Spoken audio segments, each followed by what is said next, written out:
सर्दियों के मौसम में भी मैं अपने मरीजों से कहती हूँ कि आप अपना गोल सेट करें और सर्दियों के मौसम में अपनी शुगर को कंट्रोल करने के लिए टारगेट्स बनाइए। तो सबसे पहला जो गोल है वो विंटर के हवाले से ये है कि अमूमी तौर पे सर्दियों में दिन छोटे हो जाते हैं। जब दिन छोटे हो जाते हैं तो आप अपनी मील प्लान को इस तरह सेट करें कि आप 2 मील्स फुल लेंगे और आप जो है वो बीच में स्नैक्स लेंगे, वो भी वो स्नैक्स लेंगे जो कि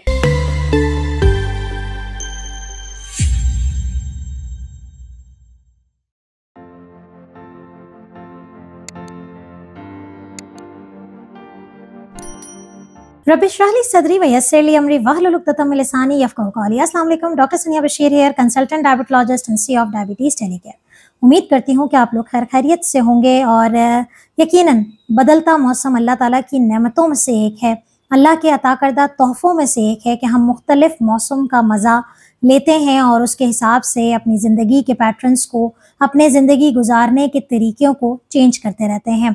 तो ये एक अल्लाह ताला की तरफ से मैं समझती हूँ कि बहुत बड़ी ब्लेसिंग है हमारे लिए। तो जब बदलते मौसम की बात होती है तो मैं हमेशा शुगर के पेशेंट्स को कहती हूँ कि अपने गोल्स सेट करें।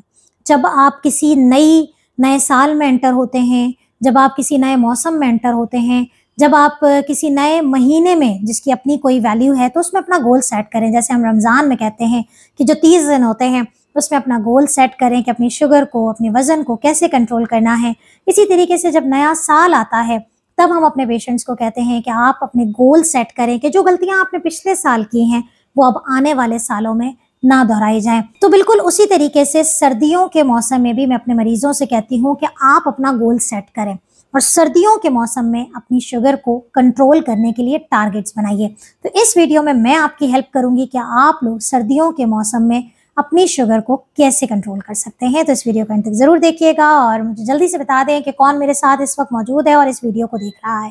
अपनी अटेंडेंस जरूर मार्क करें अपने नाम और अपने कंट्री, सिटी के साथ। गोल्स और टारगेट्स हमने सेट करने हैं और गोल्स और टारगेट कैसे सेट करने हैं कि देखें, सर्दियों के पहले मसाइल को समझें और उनके चैलेंजेस को बेयर करें। हमने पहले बात की थी कि सर्दियों में हमें किन किन मसाइल का सामना होता है कि शुगर्स जो हैं वो एक्टिविटी कम हो रही है, हम ज़्यादा चेक नहीं कर पाते, सुस्त हो जाते हैं, खाना पीना बहुत ज़्यादा हो जाता है, बैठा रहना बहुत ज़्यादा हो जाता है। तो ये तमाम मसले बेसिकली शुगर को बढ़ा रहे होते हैं। अब आपने क्या करना है कि इसी सर्दी के मौसम का फ़ायदा उठाते हुए आपने कुछ अपने गोल्स को सेट करना है। तो मैं यहाँ आपसे कोई 8 से 10 चीज़ें शेयर करूंगी जिसको आप अपनी ज़िंदगी में शामिल करेंगे। तो सबसे पहला जो गोल है वो विंटर के हवाले से ये है कि अमूमी तौर पे सर्दियों में दिन छोटे हो जाते हैं। जब दिन छोटे हो जाते हैं तो आप अपनी मील प्लान को इस तरह सेट करें कि आप 2 मील्स फुल लेंगे और आप जो है वो बीच में स्नैक्स लेंगे, वो भी वो स्नैक्स लेंगे जो कि लो शुगर के होते हैं और हमने विंटर स्नैक्स के बारे में पूरी तफसील से वीडियो बनाई है। तो आप स्नैक्स लेंगे और अपनी जो मील है उसको आप सुबह नाश्ता और रात का खाना खाएंगे और कोशिश करेंगे कि रात का खाना भी 7 से 8 बजे के दरमियान खा लिया जाए। अगर आपकी रूटीन ऐसी नहीं है और अगर आप रात को देर से खाते हैं तो डेफिनेटली आपका सुबह का नाश्ता भी लेट होता होगा। तो आपका फिर सुबह का नाश्ता थोड़ा लेट हो रहा है तो आपने 8 घंटे का वक्फा देके अपना रात का खाना खा लें। तो ये इस तरीके से आपकी जो सेंट्रल मील है, जो दोपहर वाली मील है, वो स्किप हो जाती है, जो कि आपको शुगर और वज़न दोनों को कंट्रोल करने में हेल्प करती है। नंबर 2, अपनी मील में इस मौसम के जो मुताबिक बहुत सारी ग्रीन वेजिटेबल्स मौजूद हैं, उनका इस्तेमाल जो है वो अपनी डाइट में करें, क्योंकि जब आप ग्रीन वेजिटेबल्स का इस्तेमाल करते हैं तो ये आपकी शुगर को ना सिर्फ कंट्रोल करने में हेल्प करती है बल्कि इसके अंदर जो मौजूद फाइबर है वो आपके वज़न में कमी का भी बाइस बनती है। नंबर 3 पे आ जाता है कि जब हम शुगर कंट्रोल की बात कर रहे होते हैं तो फिर हम ये कहते हैं कि आप अपने आप को जो है वो फिज़िकल एक्टिविटी के लिए बहानों का शिकार ना करें। अपने घर में ही कोई ऐसी प्लान करें एक्टिविटी को, या फिर अगर आप बाहर जाना भी चाहते हैं तो अपने आप को अच्छे से कवर करके, ताकि सर्दी की वजह से आपकी स्किन ड्राई ना हो, आपकी सर्दी की वजह से आप किसी फ्लू के ज़ेर असर ना आ जाएं। तो आपने अपनी विंटर को इस तरह से मैनेज करना है कि आप इनडोर फिजिकल एक्टिविटी को ज़रूर प्लान करें। अगर आप आउटडोर जाना चाहते हैं तो इंतखाब करें धूप के टाइम का, जो कि असर के करीब होता है, इंस्टेड ऑफ कि आप नाइट वॉक पे जा रहे हैं। लेकिन हर इंसान का अपना रूटीन होता है, आप जिस टाइम पे भी वॉक करें, हमारे लिए इम्पॉर्टेंट है कि आपकी वॉक लाजमी होनी चाहिए। अगर आप वज़न ज़्यादती का शिकार हैं तो फिर आइडियल टाइम होता है कि आप नाश्ते से पहले वॉक करें, बट बी केयरफुल कि आपने अच्छे से कवर होके जाना है ताकि सर्दी आपको नेगेटिवली इफेक्ट ना करे। ये 3 बातें हो गई। चौथी बात यह है कि आपने जब भी स्नैक्स करने हैं तो आपने हेल्दी स्नैक्स लेने हैं।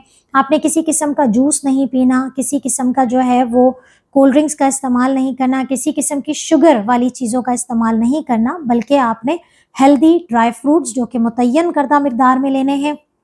इसके साथ हमारे पास इस मौसम के जो फल हैं उनसे भी ज़रूर फ़ायदा उठाना है, क्योंकि ये हमारी नेक्स्ट पॉइंट था कि सुपर फूड होते हैं शुगर के मरीज़ों के लिए। जितने भी ये खट्टे फल आ रहे हैं, मौसमी, कीनू, अनार, आपके पास स्ट्रॉबेरी, ये तमाम फल जो हैं वो शुगर के मरीज़ों के लिए बेहतरीन फल माने जाते हैं। सिर्फ शर्त यह है कि उसकी मुतय्यन करदा मिकदार में इस्तेमाल किया जाए। अब मुतय्यन करदा मिकदार के हवाले से हमारी फ्रूट फॉर डायबिटिक्स की पूरी लिस्ट मौजूद है, उसे देखिए ताकि आप अपनी शुगर को अच्छे से कंट्रोल कर सकें। इसके बाद आपने सर्दियों में अपनी शुगर को ऐसे कंट्रोल करना है कि जैसे मैंने कहा था कि आप सर्दियों में बाहर जाते वक्त अपने आप को कवर करें, तो यहाँ यही पॉइंट आता है कि आपने अपने आप को किसी भी किस्म के इन्फेक्शन से, चाहे वो सीने का infection in the form of flu हो, अगर फ्लू आप बहुत ज़्यादा एलर्जिक हैं तो कोशिश करें कि सर्दियों के मौसम में अपनी वैक्सीनेशन फ्लू की ज़रूर लगवा लें, ताकि आप अपने आप को किसी भी इन्फेक्शन से बचा सकें, क्योंकि बढ़ता हुआ इन्फेक्शन आपकी शुगर लेवल्स को बढ़ा देगा। तो सर्दियों में गोल सेट करें कि हमने अपने आप को हेल्दी रखना है, बचाना है, ताकि आप अपनी शुगर को कंट्रोल कर सकें। बिल्कुल इसी तरीके से नेक्स्ट पॉइंट आता है कि अपने हाथों और पैरों को बहुत अच्छे से हिफाजत करनी है, क्योंकि सर्दियों में स्किन का खुश्क हो जाना, स्किन में क्रैक पड़ जाना, पाँव में कोई इन्फेक्शन होना जिसका पता ना चलना शुगर के मरीजों में बड़ा कॉमन होता है, और ये भी आपकी शुगर को बढ़ा सकता है। तो अच्छे से मॉइस्चराइज करें, रोज़ाना अपने हाथों और पैरों को गौर से देखिए कि कोई चीज़ आप इसमें मिस तो नहीं कर रहे। एक बात होती है, अगेन वापस डाइट पे आते हैं, तो सर्दियों के मौसम में सबसे अच्छी चीज़, जहाँ वेजिटेबल्स मैंने शुरू में बात की थी, वहीं पर अपना प्रोटीन इंटेक बहुत अच्छा करें। अंडे का इस्तेमाल आप कर सकते हैं, चने छोले का इस्तेमाल कर सकते हैं, बीन्स का इस्तेमाल यानी कि लोबिया का इस्तेमाल कर सकते हैं। ये वो तमाम चीज़ें हैं जो कि प्रोटीन हैं, और जब आप प्रोटीन ज़्यादा अच्छा लेते हैं तो आपकी क़ुव्वत मुदाफ़ियत कंट्रोल अच्छी हो जाती है। जब क़ुव्वत मुदाफ़ियत अच्छी होती है तो आपके शुगर लेवल्स खुद ब खुद कंट्रोल हो जाते हैं। दूसरी बात यह है कि सर्दियों में एक बड़ी वजह जो शुगर बढ़ती रहती है, या अगर आप सर्दियों में वाकई शुगर को कंट्रोल करने का टास्क लेके बेड़ा उठा के खड़े हो गए हैं, तो अपने पानी का इस्तेमाल बढ़ाइएगा, क्योंकि सर्दियों में अच्छा पानी का इस्तेमाल आपकी शुगर को बहुत अच्छा कर देता है। एक और बात कि सर्दियों में जैसे मैंने जिक्र किया था कि बाहर ज़रूर जाएं। अगर आपकी शुगर कंट्रोल नहीं हो रही है, बहुत सारी चीज़ें करने के बाद check your vitamin D level, और सर्दियों में थोड़ा सा सनलाइट के टाइम पे, जैसे 4 बजे के करीब या 3 बजे के करीब, 3 से 4 का टाइम सर्दियों में आइडियल होता है। असर की नमाज से थोड़ा सा पहले वो जो धूप होती है, बेसिकली आपके पास एक अच्छी विटामिन डी वाली जो धूप है, जो अमूमन गर्मियों में हम 5:30-6 बजे कहते हैं, तो सर्दियों में 4 बजे का टाइम जो है वो आइडियल होता है, जो आप विटामिन डी को रिफ़िल कर सकते हैं। अगर बहुत कमी है तो डॉक्टर से मशवरा करें। डायबिटीज़ टेलीकेयर का ऑनलाइन प्लेटफॉर्म आप लोगों के लिए अवेलेबल है, आप यहाँ कंसल्टेशन घर बैठे ले सकते हैं। तो विटामिन डी जब तक आपका रिफ़िल नहीं होगा, आपकी शुगर कंट्रोल नहीं होगी। इसके बाद अगर आप अपनी शुगर को इस सर्दियों में कंट्रोल करना चाहते हैं, तो अपने मेडिकल टेस्ट अगर आपने साल भर से या 6 महीने से नहीं करवाए हैं, अपना HbA1c, अपना लिपिड प्रोफाइल लाजमी करवाइए। अपने ब्लड प्रेशर पर ज़रूर नज़र रखिए, क्योंकि इनमें से अगर कोई भी चीज़ आपकी कंट्रोल नहीं हुई तो डेफिनेटली आपकी शुगर कंट्रोल नहीं होगी। तो मुझे उम्मीद है कि आप सब लोग जो मुझे सुन रहे हैं, मुझे देख रहे हैं, इतना प्यार आप लोगों की तरफ से, इतनी दुआएं आप लोगों की तरफ से मिलती हैं। उम्मीद है कि आप लोग अपनी ज़िंदगी में इस चीज़ों को अप्लाई करेंगे और अपनी शुगर को कंट्रोल करेंगे। अपना बहुत ख्याल रखिएगा, दुआओं में याद रखिएगा। अल्लाह हाफ़िज़।